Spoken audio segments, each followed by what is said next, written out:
জয় মা জয় মা জয় মা মৃত্যু সঞ্জীবনী।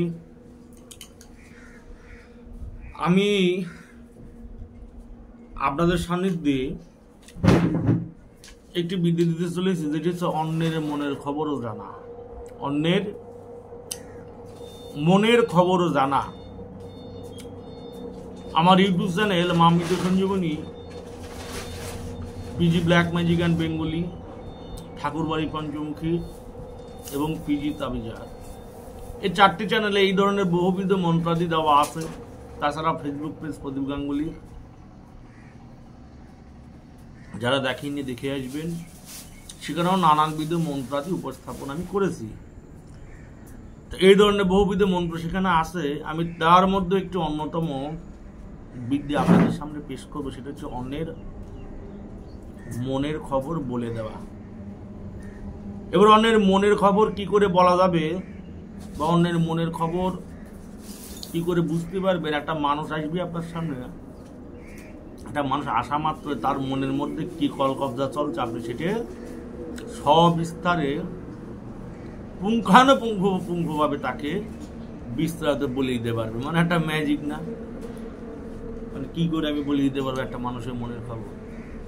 সে তার মনে কি প্রশ্ন চলছে আপনি সেটা বলে দিতে পারবেন। মানে একদম কাকচরিত বিদ্যার মতো গল্প। কাকচরিত বিদ্যে তারাপীঠে কিছু সাধক ছিল, আজকে বহুদিন আগের গল্প, এই 10 বছর 15 বছর গল্প না, তারও আগের গল্প বলছি।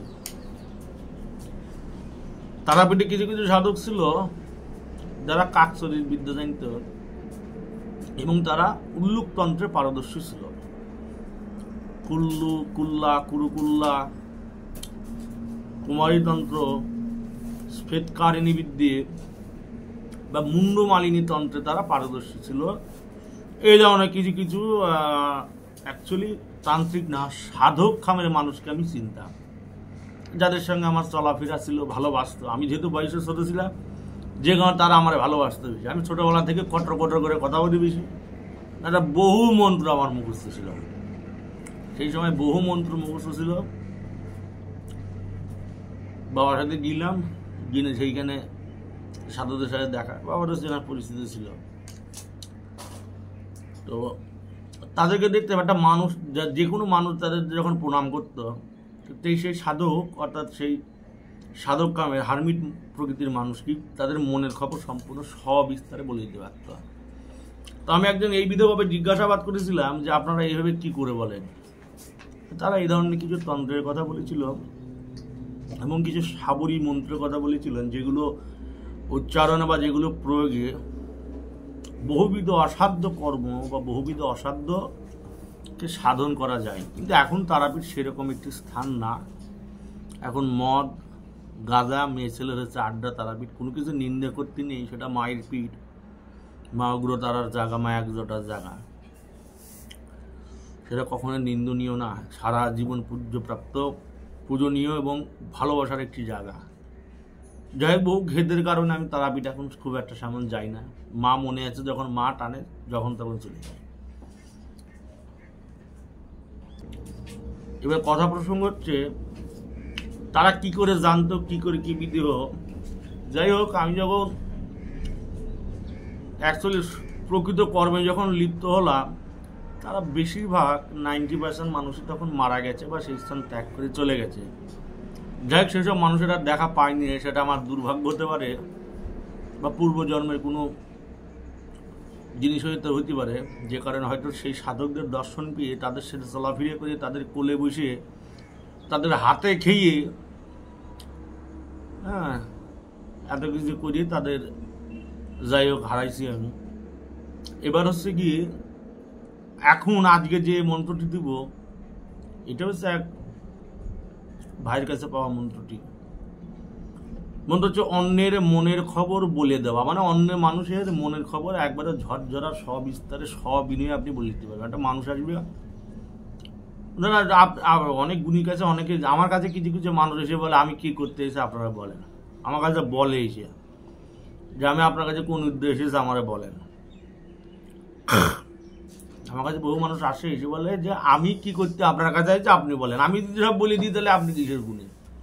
আমার বলে যাই গুরু কিছু কর্ম করে রেখেছি, যে কারণে আমার অসুবিধা হয় না। মায়ের নাম করে যার দিকে তাকে তার সম্বন্ধে কিছু না হলেও কিছু বলতে পারি। এবার একটি আমল সম্বন্ধে আপনাদের সামনে আলোচনা করব, যেটি হচ্ছে অন্যের মনের খবর সম্পূর্ণ কি করে বলে দিতে পারবেন। এই আমলটি হচ্ছে 14 দিনের আমল। কাজ শুরু করতে হবে শুক্রপক্ষের প্রথম যে শুক্রবার পড়বে, শুক্লপক্ষের প্রথম যে মানে চান্দি রাত যারে বলে, প্রথম যখন শুক্লপক্ষের প্রথম শুক্রবার হবে সেই দিন থেকে শুরু করবেন। পরপর 14 দিন আপনাকে ক্রিয়াটুকু করতে হবে। 14 দিন ক্রিয়াটুকু করতে হবে। 14 দিন মাছ, মাংস, ডিম, মাছ, মাছি, আন্ডা, সারাপ, যে কোনো মাদক জাতীয় দ্রব্য, নেশা জাতীয় দ্রব্য ত্যাগ করতে হবে। চেষ্টা করবেন মরা কাটে না শুতি, জুতো পায়ে দেবেন না, ছাতা মাথায় দেবেন না, কোনো যানবাহন চলবেন না, নিজের হাতে নিজে রন্ধন করে খাওয়ার চেষ্টা করবেন। পশ্চিম দিকে মুখ করবেন, সাদা বাসন পরবেন। সাদা বাসন পরে যে মালা ধারণ করে কাজ করতে পারে, যেহেতু এটা একটা ইসলামিক তদবির, সেই ক্ষেত্রে হচ্ছে তসবিহ মালা ব্যবহার করলে 99 কোটির তসবিহ মালা বা হাকিকের মালা ব্যবহার করলে বেশি কাজ হয়। তো এই যে মন্ত্রটি, এই মন্ত্রটি প্রতিদিন পশ্চিম দিকে মুখ করে একটি আসন সাজাবেন। আপনি বসবেন পশ্চিম দিকে মুখ করে, 2 হাঁটু গেড়ে বসবেন এবং সামনে একটি জায়নামাজ বিছিয়ে দেবেন। বিছিয়ে সেই জায়নামাজের উপরে কিছু পরিমাণ খুরমা বাতাসা রেখে দেবেন এবং খাওয়ার জন্য একটু জল রেখে দেবেন। ধূপ ধুনো জ্বালাবেন, একটি মোমবাতি জ্বালাবেন। জ্বালিয়ে পশ্চিম দিকে মুখ, আপনার মুখ থাকবে পশ্চিম দিকে মুখ করে নামাজ পড়া ভঙ্গি, একটা 2 হাঁটু গেড়ে মানে নামাজ যেভাবে পড়ে নামাজ পড়া ভঙ্গিতে বসে আপনি এই আমলটি প্রতিদিন রাত্রিবেলায় 11টার পরে 551 বার করে পাঠ করবেন। দেখবেন 11 দিন যখনই হবে তখন দেখবেন আশেপাশে কিছু আনাগোনা সৃষ্টি হবে। মনে হবে শয়ে শত শত হাজার হাজার কিসব জিনিস যেন ছমছম করে নামছে, চারিদিকে ঘুরে বেড়াচ্ছে। বুঝতে পারবেন আপনার তারা ক্ষতি করবে না। তার আগে শরীর বন্ধ করে নেবেন। শরীর বন্ধ করা বহুবিধ মন্ত্র দেওয়া আছে। আর যারা সুরা টুরা দোয়া টোয়া জানে সেগুলো করে দেবেন। আয়তাল কুরসি দুরূদ শরীফ করে নেবেন 11 বার, আয়তাল কুরসি 7 বার এবং আয়াতের যে কোনো 4 কুল করে নেবেন। সূরা ফাতিহা পড়ে নেবেন, পরে বুকের উপর ফু দেবেন, দিন একা দেবেন, বসবেন, বেশি ভালো হবে। আর যদি আয়াত বা কোনো রকম দোয়া দুরূদ পাঠ করতে না আসেন, তাহলে যে কোনো বন্ধন মন্ত্র আমার ইউটিউব চ্যানেলে দেওয়া আছে, দেখে নেবেন। যে কোনো বন্ধন মন্ত্র পড়ে শরীরে ফু দিয়ে, আসনে ফু দিয়ে, একটা লক্ষণ গণ্ডি দিয়ে দিচ্ছি কিছুক্ষণ আগে, সে লক্ষণ গণ্ডি প্রয়োগ করলেও কাজ হবে। তাহলে হচ্ছে প্রসঙ্গে বলি, 14 দিন আপনার ক্রিয়াটুকু করতে হবে। প্রতিদিন পশ্চিম দিকে মুখ করে যেভাবে বলেছি, যে প্রসেসে বলেছি, যে সিস্টেমে বলেছি, সেই সিস্টেমে আপনাকে কাজ করে যেতে হবে। কোনো ভয়ের ব্যাপার নাই, কোনো ডরের ব্যাপার নাই। কাজ করবেন, আপনার এই 14 দিন এটি সিদ্ধি হয়ে যাবে এবং 14 দিন সিদ্ধি হওয়ার পর যে প্রসাদ ভোগ নৈবেদ্য আপনি সেই জায়নামাজের উপর বিছিয়েছিলেন, সেই ভোগ প্রসাদটা কোনো নদীতে যেয়ে নদীর জলের মধ্যে প্রবাহিত করে দেবেন, আপনার সিদ্ধ হয়ে যাবে। এবার যখন আপনার কাছে কোনো ক্লায়েন্ট আসবে, কোনো রুগী আসবে, সেই রুগীর দিকে তাকিয়ে মনে মনে এই উক্ত মন্ত্র মাত্র 3 বার আওড়াবেন। মনে 3 বার মনে মনে বলবেন, বলে তার দিকে তাকাবেন। দেখবেন তার সম্বন্ধে আপনি সব বিস্তারিত বিনিময়ে সর্বস্ব তার ব্যাপারে বলে দিতে পারবেন। হ্যাঁ, এমন পাওয়ারফুল জিনিস।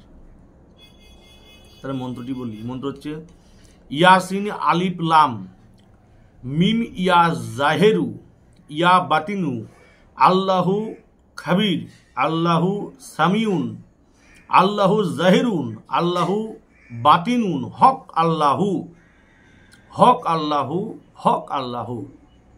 আবার বলি, ইয়াসিন আলিফ লাম মিম ইয়া জাহিরু ইয়া বাতিনু আল্লাহু খাবিরু আল্লাহু সামিউন আল্লাহু জাহিরুন আল্লাহু বাতিনুন হক আল্লাহ হক আল্লাহ হক আল্লাহ।